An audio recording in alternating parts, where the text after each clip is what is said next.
Hello, everyone. Thank you for joining me. My name is Carlos. Today, we're going to be getting into a delt and back session, also some triceps. But before we do, please hit that subscribe button, like, share, post notifications, and all that good stuff. Anyway, so today, um, went into the seated military press with the idea of upping our parameters, of doing, we're always trying to progress within our training routines.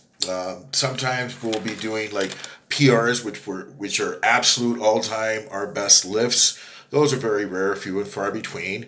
But within particular training blocks, there are also progressions. So yesterday was one of those days. I was trying to up my parameters, and I did. Last week, I was doing, I think I got 185 pounds for one rep, and it felt pretty strong. And I said on that video I was going to try three this week, and I got three this week. It was great. It was really a gas. Also, with the intermediate weight with 155 pounds, which I did three reps with, I got eight.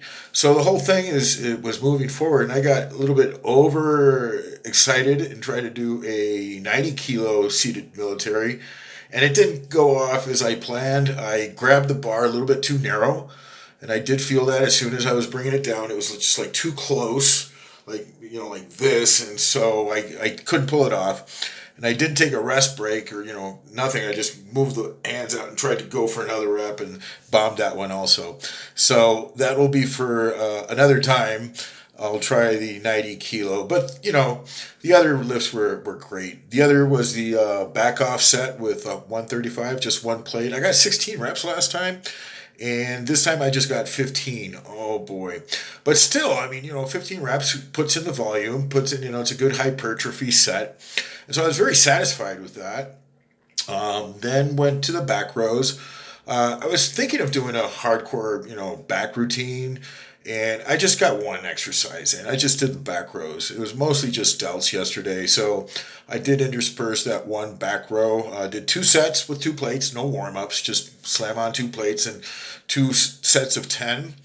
And it's feeling like more familiar, more comfortable, more natural, easier, whatever you want to call it. You practice these things and they become easier.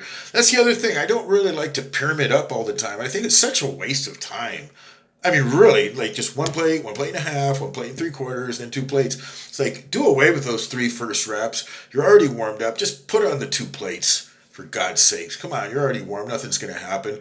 You save your energy for your working sets. So that's what I did.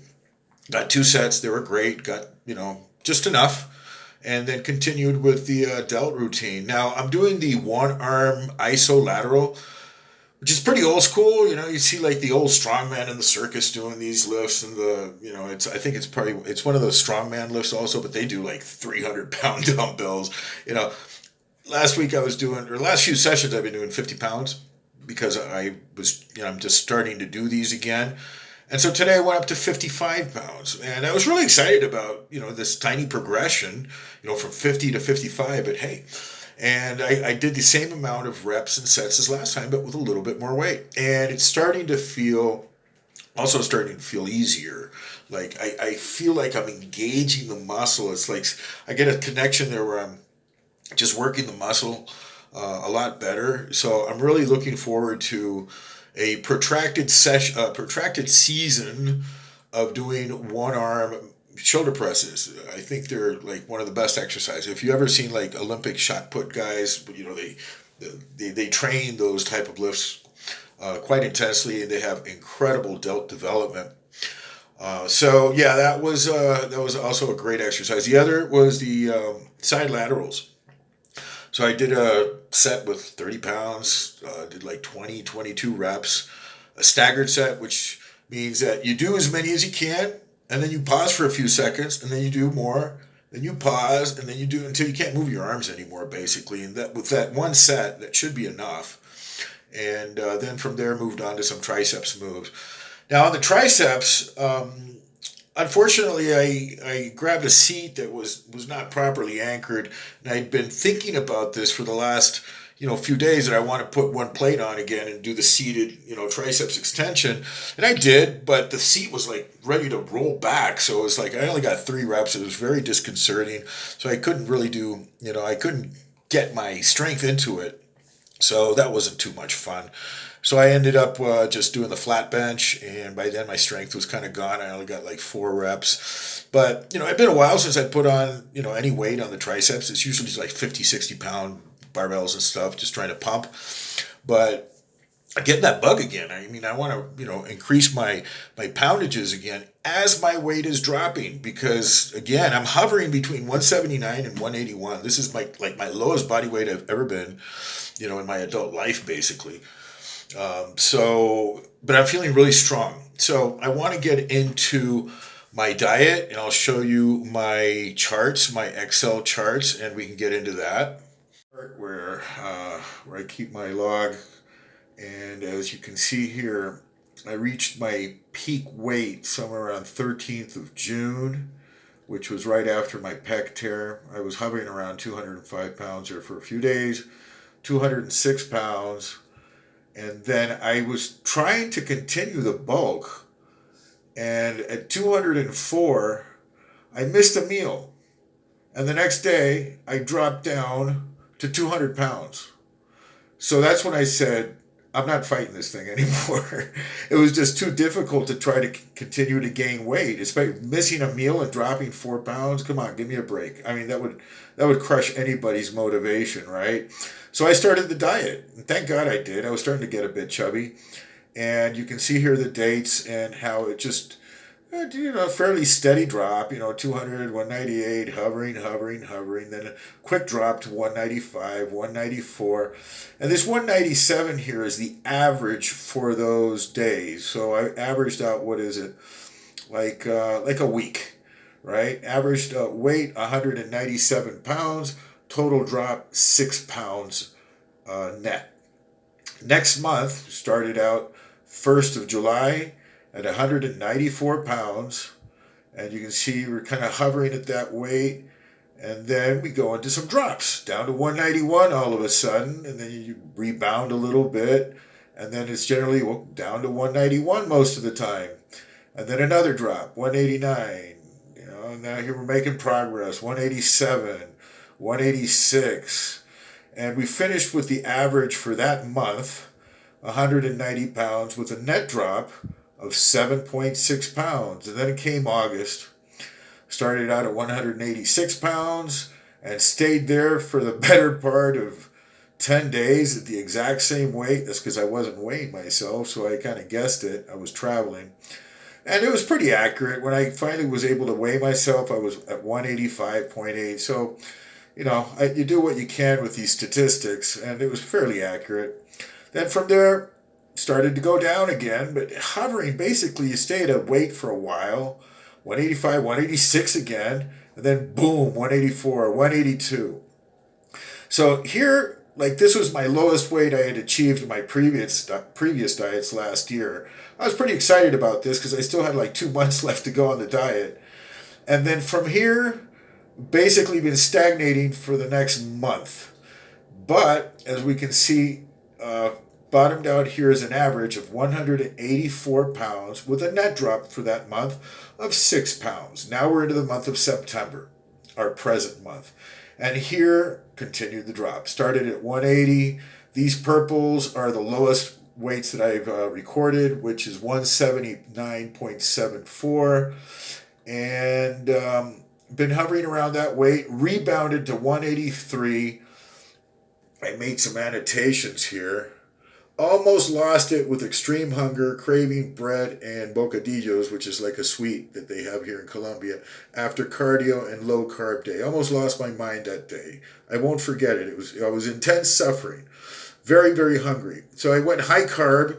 I had a meat pie on Friday and back on the strict diet on the 10th. Even though I gained 4 pounds of body weight, the body is tighter, no spill. 72 grams of carbs seem to be good for a refill. And that's the truth. After I gained those 3-4 pounds, and frankly, I was looking at myself in the mirror. I didn't have some of the wrinkles on my back. Everything looked tighter. So those carbs went to the muscles. It didn't spill over into the fat. But here's the problem. We've been hovering at this weight for a while, 180, 181, 180, but rebounded to 183. Had a cheat meal the other day, 183. Now we're back to 180 and 182. I'm sorry, the cheat meal was yesterday. I was gonna have a chicken something, and they brought a whole bunch of like it was breaded and stuff, and I wasn't gonna say no. So now the problem is that with the present state of the calories, I'm starting to feel really hungry most of the time. Like the first part of the diet was easy. I was just dropping very quickly, but now it's starting to get really difficult with the same amount of calories that I've been eating, like the same food sources, the same amounts of food is not letting me drop further weight. So, and I'm starting to feel hungry most of the time. Like I'm not smiling anymore as I usually do. It's like, oh man, it's like most of the day I'm thinking about food. When I do eat, I remain hungry. Like I could eat a lot more. And that's exactly how I felt last year when I was at the end of my diet, like the last month. So, this is like my third time doing 4-month diets in my life. Like this is my third time. And this has been the most successful. Obviously, I guess you get better at it as you practice these things.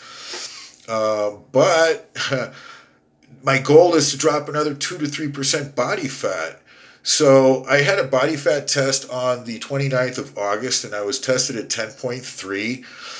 I know people are going to go, these body fat tests, they aren't accurate or not. I mean, they're accurate enough. They give you a good reference point, and they gave me a lot of data. I mean, the bones, the visceral fat, a lot of stuff. And so it's not like you don't need it to be so exact, but take it as a reference. So I want to drop like 2 or 3% more. Like if I can get down to 8%, 7%, I've never done that. I've never been to 10% body fat. So, as it is right now, it's an achievement for me, for sure. So where do we go from here? I've been talking with my wife about this, and she says, well, I'm pretty damn disciplined. I withstand a lot of aches and pains at the gym.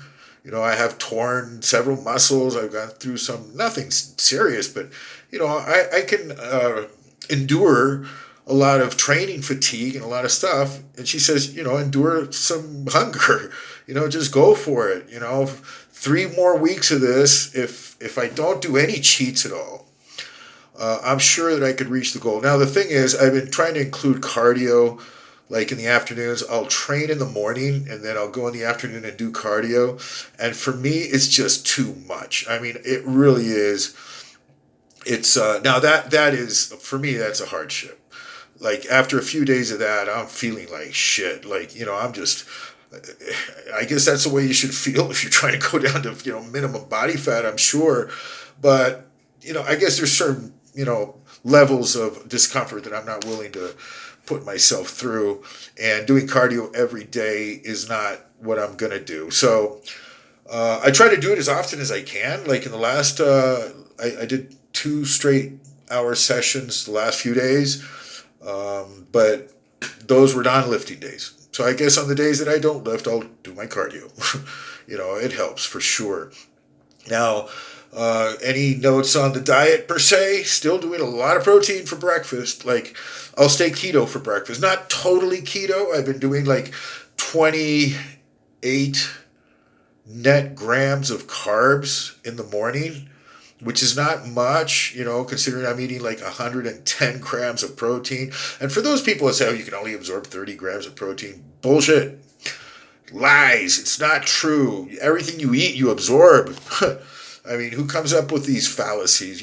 Part of it is going to be used as energy. Some of it will have thermal effect, but try to get in as much protein for breakfast as you can after that night-long fast. Wake up so hungry.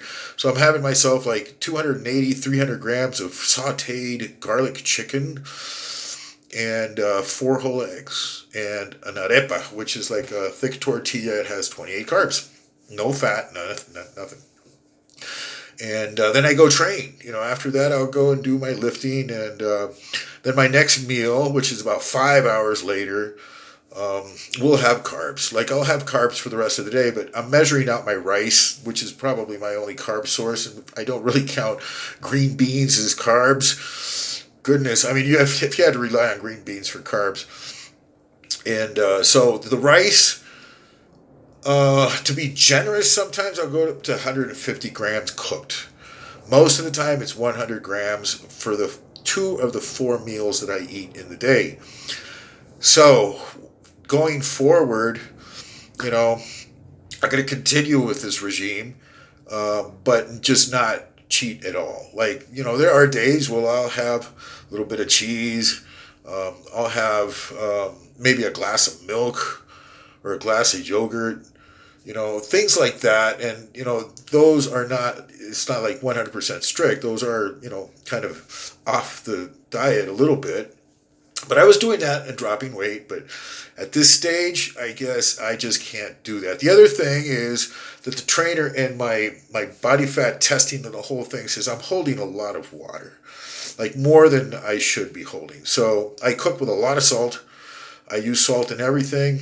And I guess I'm just going to have to drop the salt a little bit. I'm not going to do any diuretics or anything like that, because it draws water not only from under the skin, it draws it from out of the muscle, and you just get dehydrated. I don't think that's a good look. That's not what I'm looking for. But I definitely am looking watery, and from everything I know about this, even if you're like very low fat, if you're watery, you look fat. It's like you look smooth. It doesn't look like hard, dense, cut muscle. It looks like watery and smooth. But you're low body fat, like, very low, like, 10% is like 15% is athletic, so 10% is pretty darn low. You get down to 8% and still look watery and smooth. Damn, I got to figure something out. So I think the next step will be, to lower the sodium. But since I'm not doing, I guess I'll do it for a few days just to experiment, and do the recarbs. Okay. Now I found that probably won't be doing too many recarbs until I hit my weight, and like from here, I guess I can go for like 7 to 10 days, just super strict, before I do any kind of a recarb day. So these things are susceptible to change. Obviously, I say one thing today, and then maybe I'll change it up tomorrow.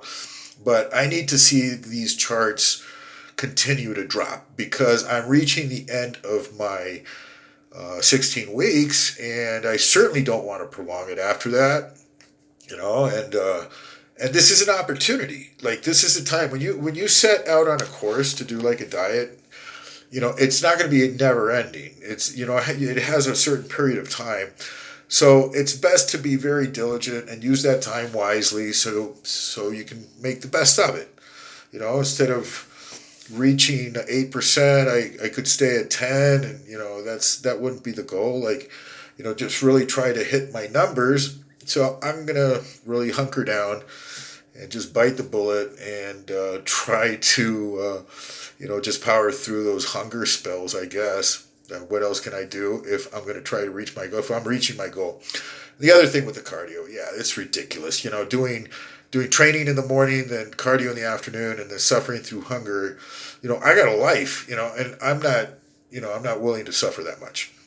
So anyways, I just wanted to update everybody on the state of how a person goes around doing these diets to lower their body fat and start showing some muscle. I should be showing a lot more muscle with the body fat that I am, but again, it's the water. So we'll be working on that. At least I have a clear-cut goal to work on.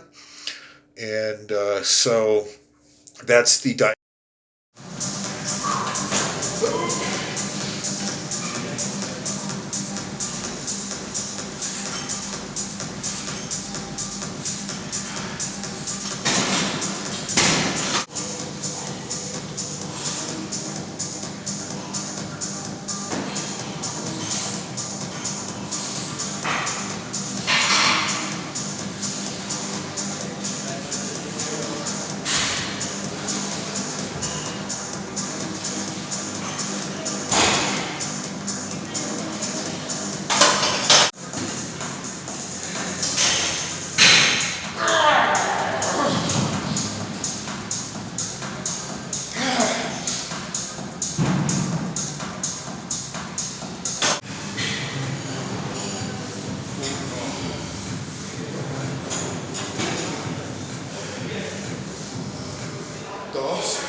Now,